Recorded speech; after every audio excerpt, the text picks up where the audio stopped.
kaum muslimin, Al-Mahdi akan muncul.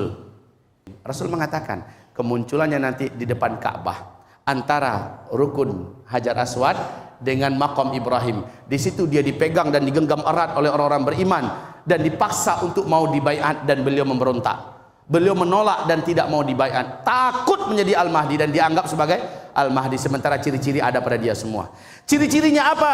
Nah, Nabi menyebutkan rentang kejadian alam menjelang Al-Mahdi muncul. Nabi menyebutkan, satu, apabila kalian menyaksikan salju sudah mulai turun di Arab. Sejak tahun 2009 tiap tahunnya salju turun di Arab. Bahkan sekarang seluruh dunia menyaksikan antara Mekah ke Madinah di highway-nya itu sudah penuh dengan salju kaum muslimin. Orang sudah hati-hati jalan sekarang. Arab Pak, nggak pernahnya ada salju, sekarang sudah turun salju di Arab. Siapa yang membantahin? Nabi berkata dia akan muncul di musim salju, dan kalian ketika dia muncul wajib berbaiat kepadanya walaupun merangkak di atas salju. Nggak ada kendaraan ini umpamanya, salju tebal banyak, wajib kejar dia walaupun merangkak di atas salju. Salju sudah turun di Arab.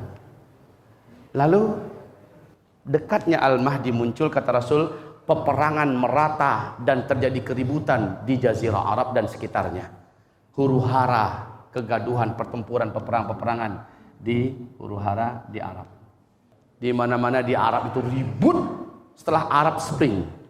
Kaum muslimin yang kami muliakan, secara spesifik Nabi menyebutkan lagi apa yang akan terjadi menjelang beliau muncul, yaitu pusat pemerintahan Al-Mahdi sebelum dia muncul akan dipenuhi oleh fitnah-fitnah yang disebut oleh Rasulullah dengan wal fitanu bisyam, dan fitnah-fitnah itu standar dan barometernya adalah negeri Syam. Fitnah Syam. Fitnah ini apa maknanya? Anas bin Malik, Abdullah bin Mas'ud, Abdullah bin Abbas dan sahabat-sahabat memahami makna fitnah adalah terjadinya banyak pembantaian, pemaksaan akidah supaya kafir, pembunuhan, penangkapan, dan kekacauan-kekacauan, peperangan-peperangan ini adalah fitnah. Fitnah di Syam. Syam itu di mana tadi? Syria, kaum muslimin. Syria, Palestina, Yordania, dan Lebanon. Ini adalah Syam. Dan Nabi mengisyaratkan badiru bil a'mali fitanan, ketika masa-masa fitnah, badiru, berlomba-lombalah kamu, nampakkanlah terang-terangan, bil a'mal, kamu memperbanyak amalan-amalan saleh di masa-masa fitnah. Dan Nabi mengatakan wal fitanu bisyam, yang dimaksud dengan fitnah itu adalah di negeri Syam. Ketika start fitnah di Syam, kamu yang ada di bumi seluruhnya wajib berpacu-pacu, berlomba-lomba memperbanyak amal soleh. Why? Kenapa? Karena orang-orang yang amal solehnya yang banyak, yang ketika beban berat, fitnah, petaka, bencana, huru-hara, musibah akhir zaman itu terjadi, hanya dia yang akan selamat. Sebab apa? Kekuatan dan tupangan iman dan amal soleh lah yang menjadikan orang-orang ini selamat. Apa yang akan terjadi? Bapak Ibu akan merinding mendengarkannya semua. Apa yang akan terjadi menjelang Al-Mahdi ini muncul? La haula wa la quwata illa billah. Akan sangat sedikit manusia ini yang mampu memikul beratnya beban. Sehingga kata Rasulullah, orang yang beriman di antara kamu di saat itu nanti, saat lewat di depan-depan kuburan, saking beratnya tekanan dan beban, bencana, musibah hidup, sampai-sampai dia berkata, aduhai kiranya, alangkah indahnya kalau saya yang dalam kuburan itu, kalau saya yang mengisi kuburan itu. Maksudnya apa? Nggak tahan dengan hidup di dunia ini. Kalaulah saya sudah meninggal sebelum kejadian ini, lebih enak bagi saya. Ini orang beriman Pak akan berkata begitu nanti. Bayangkan orang yang tidak beriman, kalaupun masih hidup mungkin mereka akan bunuh diri. Orang akan rela membunuh orang lain demi sesuap makanan. Apa yang akan terjadi sebenarnya? Mari kita simak berikutnya. Ibarat ma'asyiral muslimin, hamba-hamba Allah yang kami muliakan, benar-benar luar biasa. Sekarang di Madaya, penjahat-penjahat kemanusiaan yang PBB baru saja mengumumkan pernyataan bahwa penjahat perang yang paling asli zaman ini adalah Bashar Assad. Di Madaya Pak, puluhan ribu umat Islam Ahlus Sunnah wal Jamaah dikepung. Hari demi hari puluhan bergelimpangan mati karena nggak ada makanan sama sekali. Mereka sudah berusaha memakan tikus, memakan anjing yang ada, makan kucing. Mereka sudah berusaha memakan rumput apa yang bisa. Di musim dingin juga listrik dipasokannya mereka matikan, air bersih mereka matikan. Bahkan ada air yang biarkan mengalir tapi diracuni dulu. Ya Allah, pembantaian yang sangat keji. Ini fitnah di Syam. Sementara tuan-tuan masih makan dengan nikmat, bahkan memilih makanan. duduk di restoran Arab dengan bayar ratusan ribu, sementara untuk berinfak buat SAM hanya 50 ribu aja udah berhitung. Apa yang akan Bapak Ibu jawab nanti di hadapan Allah Subhanahu wa taala? Bakhil umat Nabi akhir zaman ini, bakhil. Harta kita ada, kita mampu mencari, tapi kita bakhil. Wallahi kaum muslimin, mereka merasakan ketika saya bacakan hadis Rasul tentang ancaman Allah di hari kiamat. Orang yang mampu menolong saudaranya tetapi dia tidak menolongnya. Orang yang mampu memberi makan saudaranya tapi dia tidak memberinya. Orang yang mampu membela saudaranya tapi tidak melakukan pembelaan apa-apa. Orang yang saudaranya sakit tapi dia tidak mengunjunginya. Maka bagaimana jawaban kita nanti di hadapan Allah Subhanahu wa taala?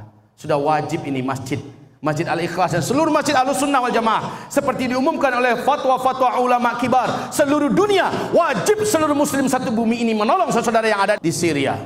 Wajib hukumnya, maka berdosa jika tidak dilakukan. Saudara-saudaraku sekalian, hamba-hamba Allah yang saya cintai, selanjutnya kaum muslimin, tidaklah muncul Al-Mahdi, kata Rasulullah, sampai wafat seorang raja.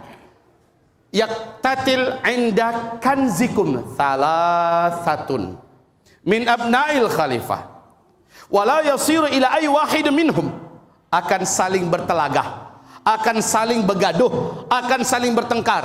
3 putra mahkota sampai ke tingkat akan bunuh-membunuh.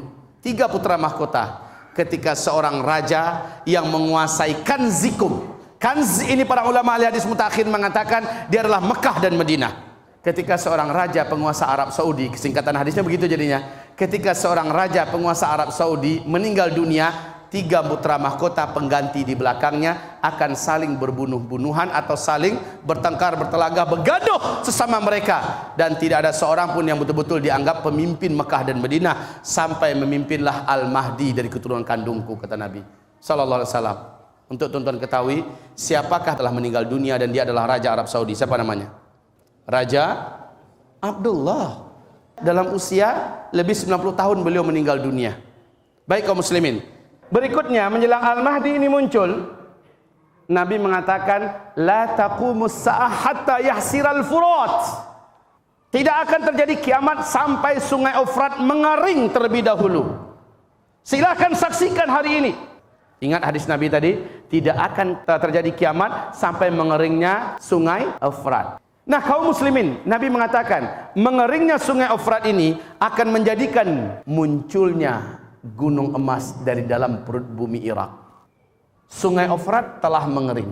Siapa yang berani mengatakan bahwa sungai Efrat tidak mengering? Wahai hamba-hamba Allah, demikian yang dapat saya sampaikan hari ini. Semoga Allah mengampuni saya dan kita semua dari masa lalu kita yang begitu lalai dan longgar. Hamba-hamba Allah yang kami muliakan, semoga apa yang saya sampaikan menjadikan bapak-bapak, ibu-ibu semuanya bersemangat berkorban dengan hartanya. Saudara kita di Palestina, saudara kita di Syria saat ini mempertanyakan di mana kita. Maka tunjukkan bahwa kita ada. Menyumbanglah, berinfaklah. Biarkan DKM yang mengurusnya kemana mau dikirimkan. Percayakanlah niat kita telah Allah sampaikan ketika kita mengeluarkannya. Baik, semoga kita Allah pertemukan lagi di masa yang akan datang. Demikianlah, nastaghfiruka ya Allah, natubu ilaik. Subhanakallahumma wa bihamdika asyhadu an la ilaha illa anta astaghfiruka wa atubu ilaika. Wassalamualaikum warahmatullahi wabarakatuh.